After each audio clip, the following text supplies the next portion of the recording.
was a type A. Yeah, we're going to do something tomorrow. We thought I'd never seen it.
Good afternoon, everybody. Afternoon. Thank you, Bernie. Before we begin our service today, the Rivin family has asked me to share with you that they will be receiving friends this afternoon at Davis Bakery on Chagrin Boulevard across of Eaton.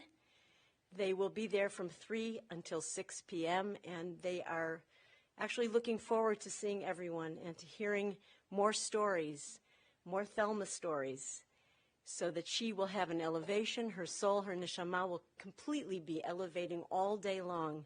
As you remember her and you tell your stories, you may cry a little and you may laugh a little, but she'll stay with you. They've also asked that any donations you wish to make should be made to Temple Emmanuel or to Wiggins Place Tenants Association at Menorah Park. We begin with words from Psalm 121 and Psalm 23.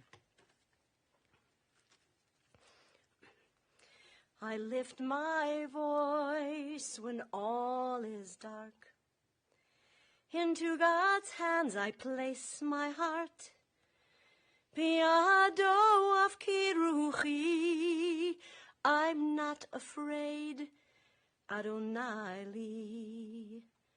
I lift my eyes when all is night. When I need help, I seek God's light. Lo echsar Adonai roi, I'm not afraid. Adonai li. Biado of kiruchi, I shall not want. Adonai li. The mysteries of life and death are beyond human understanding. We are perplexed and overwhelmed when pain and anguish befall those whom we love. In sorrow, confronted by death, which has taken Thelma from our midst, we feel frailty. Like morning dew, we glisten for an hour or two, and we disappear into a new day. Ro'eh Yisrael, shepherd of Israel, guide us, your flock, with love and compassion. In our grief and desolation, we grow distant. Do not abandon us, but draw us closer to you. Grant solace and comfort to those who mourn. May they sustain each other with the blessing of memory, the memory of the life of their beloved Thelma. In the valley of the shadow of death, beside the still waters and in the green pastures, you, Adonai, are our shepherd. Be our strength, our shield, our guide, and be our comfort throughout all of our days. And let us all say, Amen. Growing up, my generation was taught to always address our friends' parents formally as Mr. or Mrs. And although Mrs. Rivin always insisted that by now I should call her Thelma, I never felt comfortable doing so. But I suppose today I will make an exception, dear Thelma, as together we remember your beautiful life, your friendship and your companionship that you shared along life's path with so very many of us who were privileged to know you. When I visited with Thelma on Friday afternoon in her hospice room, she insisted repeatedly that she was ready to go. Mary just mentioned that she told you to pull the plug, but there was no plug. She calmly and matter-of-factly said that she had lived a good and long life, and it was time. I assured her that we humans don't have that power to decide such things. Only God does. She smirked and she chuckled. She said to me, well, I'll just have a talk with God tonight. She was quite concerned about how Passover would affect the timing of her burial, and she wanted to plan accordingly. Honestly, I don't think that any of us imagined that she'd leave us so quickly, but evidently God heard her prayer and granted her wish, passing on a Jewish holiday on Passover, as righteous Jews are known to do. But Thelma, even with your godly chat, your careful planning and organization, not even you could control today's weather to accommodate a graveside service that you so badly wanted. So we will keep you here with us just a little longer. Thanks for your patience and your understanding just this one time. Dear Ruthie and Ron, Alan and Kathleen, Gary and Mary, cherished nieces and nephews, Audrey, Ron, Janice and Dahlia, Joel, Cindy, Sherry and Marty, dear relatives and dear friends. Our sages, in a strange comment on a verse from the biblical book of Kohelet, Ecclesiastes, gives us a profound insight into life and death. Kohelet states, the day of one's death is greater than the day of one's birth. This statement naturally puzzled the rabbis, for how, they wondered, could the day of one's death be better than the day of one's birth? And one of our sages, Rabbi Levi, explained the verse with the use of a striking analogy. Imagine, he said, two ships laden with merchandise, one coming into port and the other going out. However, the people standing on the dock cheered only for the ship that was coming into port. A puzzled spectator asked, tell me, why do you cheer the ship coming into port, but not the ship that is going out to sea? And the rabbi replied, we are cheering the ship returning to dock, for we know that it went out in peace, and that it has returned to port in peace. However, the ship that is now beginning its voyage, who can tell what her fate will be? And so it was with a person. When a person is born and begins her life's journey, we do not know what sort of life she will live and the nature of her deeds. However, when she has finished her life's journey, it is apparent to all what her life and deeds were like. While we feel a deep sense of loss at Thelma's passing, we can find consolation and comfort in the knowledge that the memory of her life lives on after her and testifies to the sort of person that she was. Thelma Marks grew up in Cleveland in a loving and devoted family with her parents, Max and Mamie, her brother Joseph, and her sister and best friend Shirley. She graduated from John Adams High School and soon after began a 35-year career as an executive secretary for an actuarial firm. Thelma was known for her attention to detail and her organizational skills. If you've ever been in her apartment, you know. Cataloging and recording data about where her jewelry was from, her pictures and other gifts, a habit that began very early on. Ruthie was surprised to learn recently that her mother, even at age 5, would empty out her toy drawer, carefully rearrange, organize, and put it all back into the drawer before she would play. And as an adult, anytime anyone moved into a new home, Thelma was there, immediately organizing cabinets and spice drawers. Thelma met her beloved Ray Rivin, that handsome, blue-eyed young man, while shopping at a dry goods store with her mother. They were there selecting a wedding gift, which they took out on payments and placed in layaway. The wedding, sadly, was canceled. Thelma forgot all about the gift that was left back in storage. 1 year later, the phone rang. It was Ray calling about that gift that was still sitting in layaway, spoke to Thelma, and finally asked her out. That was the beginning of their courtship, and they were married a short time after by Rabbi Brickner. Together, she and Ray raised their 3 beautiful children, Ruth, Alan, and Gary, of whom she was so proud. She witnessed each of them graduate from college, something she never had the opportunity to do, and grow into successful adults with loving spouses whom she adored. She taught them life lessons, the value of hard work, with compassion and caring for others. Alan recalled that she taught him an important lesson, which was to always walk on the outside of the street when walking with a girl. So if a car got too close, he would be clipped, not she. Family was her priority. When the children were young, she worked from home, doing accounting for Rivin drapery business or typing up legal documents from the multiple boxes of papers that her boss from E.M. Klein dropped off at their house on Claver.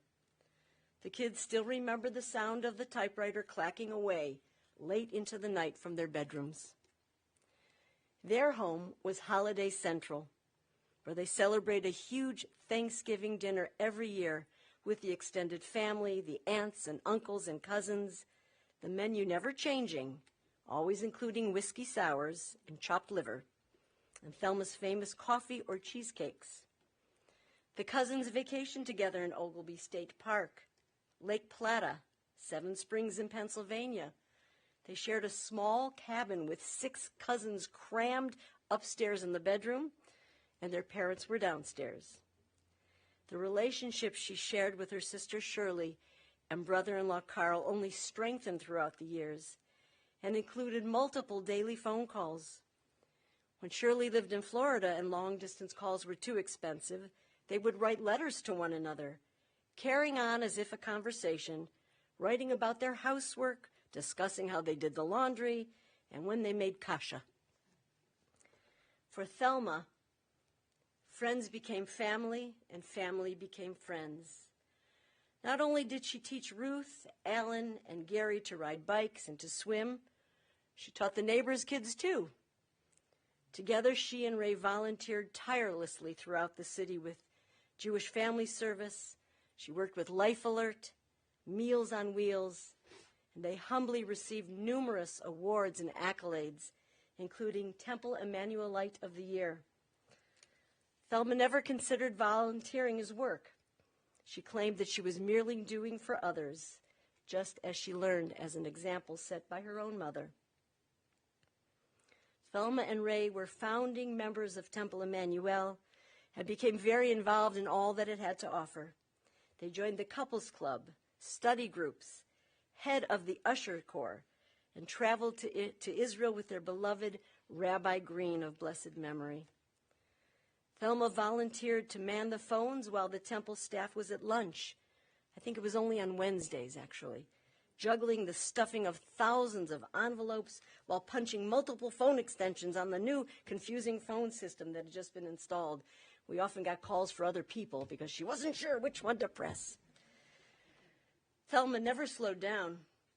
In fact, she blossomed and she grew as a resident of Wiggins over the last 8 years. She became proficient in calling and texting on her iPhone. She was quite skilled at using an iPad and a computer. She became known as the Queen of Wiggins, the Energizer Bunny, and she could be found walking her mile-long hallway laps or doing laundry at 5:30 in the morning while leaving candies at the apartment doors way before the rest of the residents had even awakened. I know that because I don't sleep either, and we say we should call each other. Why not? She was secretary of the Tenants Association, where her natural leadership skills did not go unnoticed, and she was elected president. No one took notes as well as Thelma, and she opened each meeting with the words, "It's so nice to be together." She was the one and only member of the Wiggins Welcoming Committee. Each new resident received a beautifully handwritten note, a cup filled with candies and flowers that she sent Gary to purchase from Breezewood Nursery. She continued to travel to California to visit Ruthie and Ron, and when she gave up driving, nothing was as enjoyable as her joyrides out to the country markets or to see Christmas lights with Gary. It was a real-life driving Miss Daisy.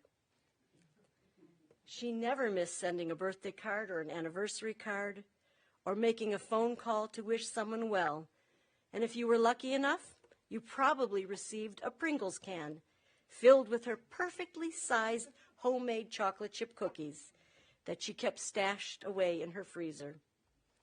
She created so many wonderful friendships over the years at Wiggins, but none stronger than the one she created with Faye Spitz. They were inseparable. They were pals, gal pals, always the last call of the day to say goodnight, looking out for one another and assuring any doubters that you could indeed make a new best friend well into your 90s. I came to know Thelma best when I was the cantor at Temple Emmanuel, but even more so during the time that Hanan and I led Shabbat services at Wiggins. She made sure the room was set up just right. Prayer books were distributed on the chairs and collected.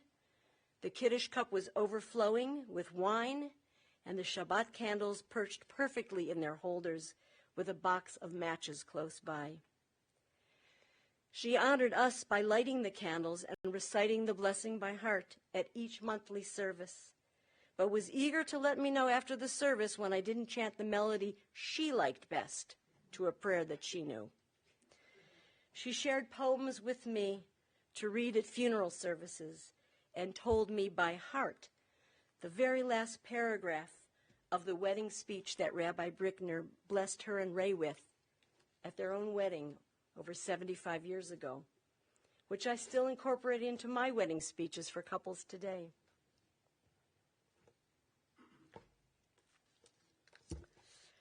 But this past Friday evening, as I led the Wiggins Passover Seder, there were no Shabbat candles set out, for Thelma wasn't there. Rather, she was resting comfortably next door, surrounded by her family, uncomplaining and without fear or anger or resentment, anticipating the end she knew was near. As her children joined her and me in reciting Shema together for the final time on Shabbat morning, the wall lamp, which had been illuminated throughout the night and day, began to flicker, almost as if her beloved Ray was sending her a sign that he was waiting.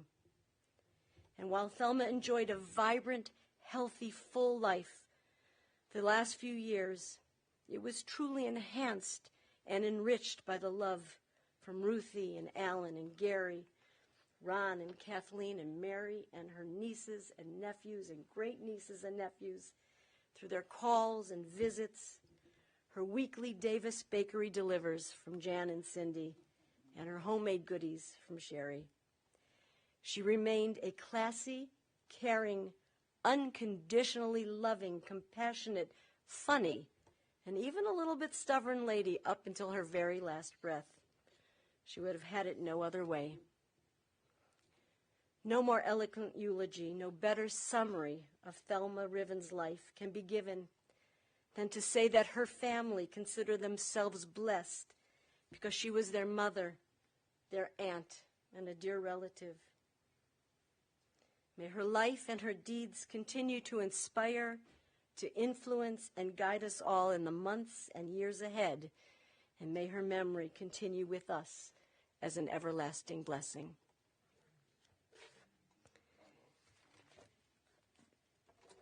Gary and I were speaking yesterday, and I said, I would like to read a poem that your mom gave me that I use at every funeral. But it turns out he had it in his pocket and was planning on reading it today as well. So, Gary, if you want to join us here.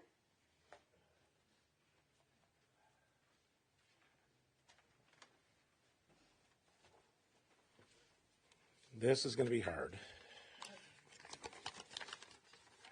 This is actually a poem that was given to my mother shortly after my father passed away. She received it from Ruth Levy, who is a dear friend of hers at Wiggins. May she rest in peace.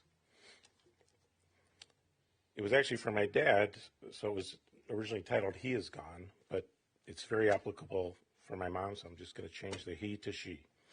So it's titled She Is Gone. You can shed tears that she is gone, or you can smile because she has lived. You can close your eyes and pray that she will come back, or you can open your eyes and see all that she has left. Your heart can be empty because you can't see her, or you can be full of the love that you shared.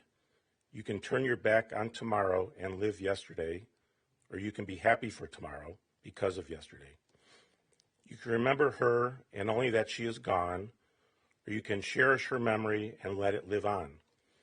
You can cry and close your mind, be empty and turn your back, or you can do whatever she would want, smile, open your eyes, love, and go on. And then just this morning driving down here, I knew I wasn't going to be able to talk or prepare anything, and I just was thinking about that, this is it's a hard day, but it's also a happy day, I think. It's hard that we've lost our mother, lost our aunt, lost our friend, but I think it's also a happy day because she was the youngest of her generation, and now she's returning to her family. So it's a happy day, too. Thank you.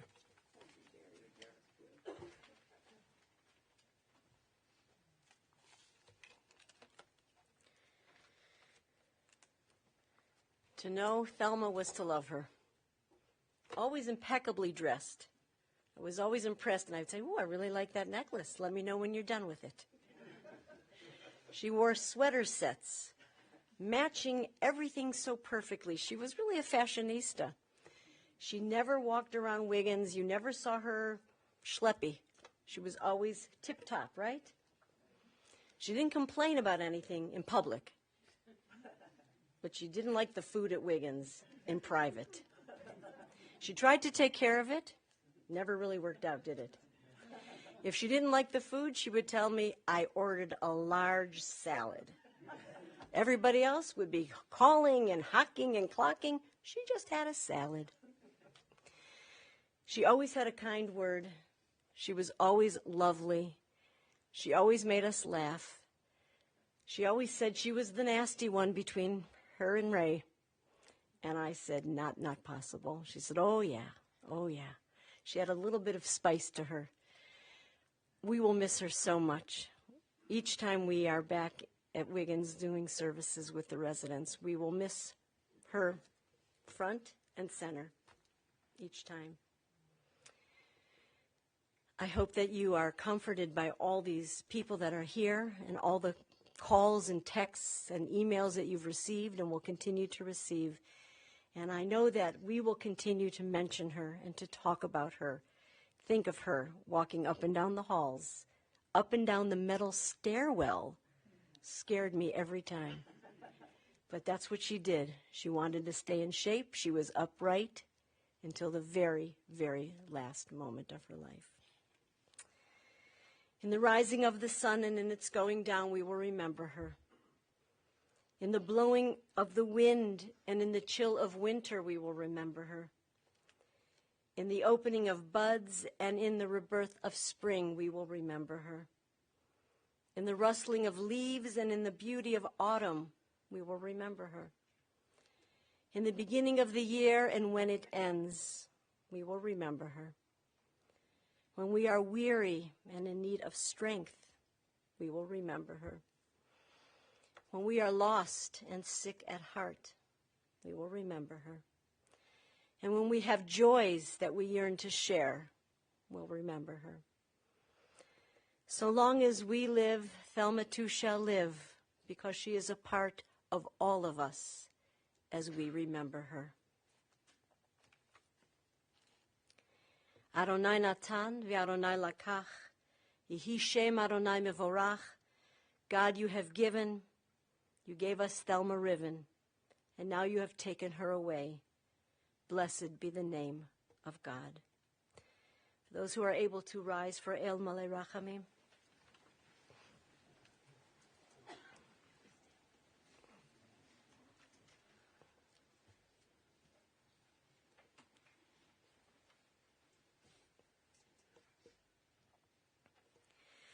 El Malei Rachamim, Shochen Bamromim, Hametzeh Menucha Nechona, Tachat Kanfei Shechina, Im Kedoshim U'Tehorim, Kezohar Harakia Mazirim, Et Nishmat Tamara, Bad Moshe v'Mindel shalcha le'olama. Bal rachamim yastireha b'seter kenafav le'olamim. Vitror chaim et nishmata, Adonai hu nachalata. V'tanuach b'shalom hamishkava. And Omar, Amen. Compassionate God, eternal Spirit of the universe, grant perfect rest in your sheltering presence to Thelma Rivin, who has entered eternity. O God of mercy, let her find refuge in the shadow of your wings, and let her soul be bound up in the bond of everlasting life. God is her inheritance. May she now rest in true peace. As we all say, Amen. You may be seated. Our service continues at Mount Olive Cemetery, and at 3 o'clock we hope to see you all at Davis Bakery, where we will continue with a brief afternoon service.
Family will follow behind.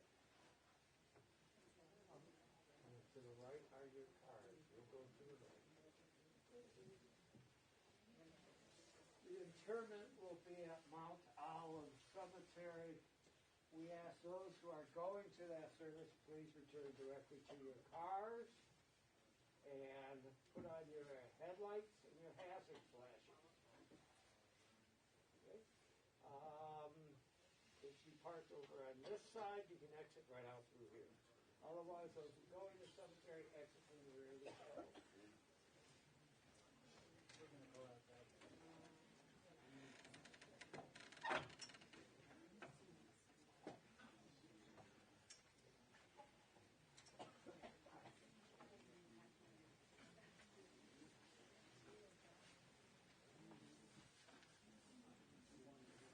What a day. Look at that. Oh. And it's only April.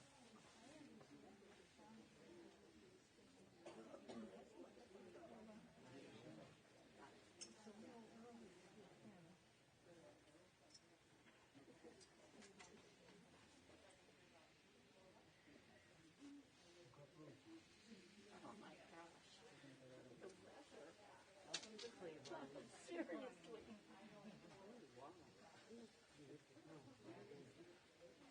Wow.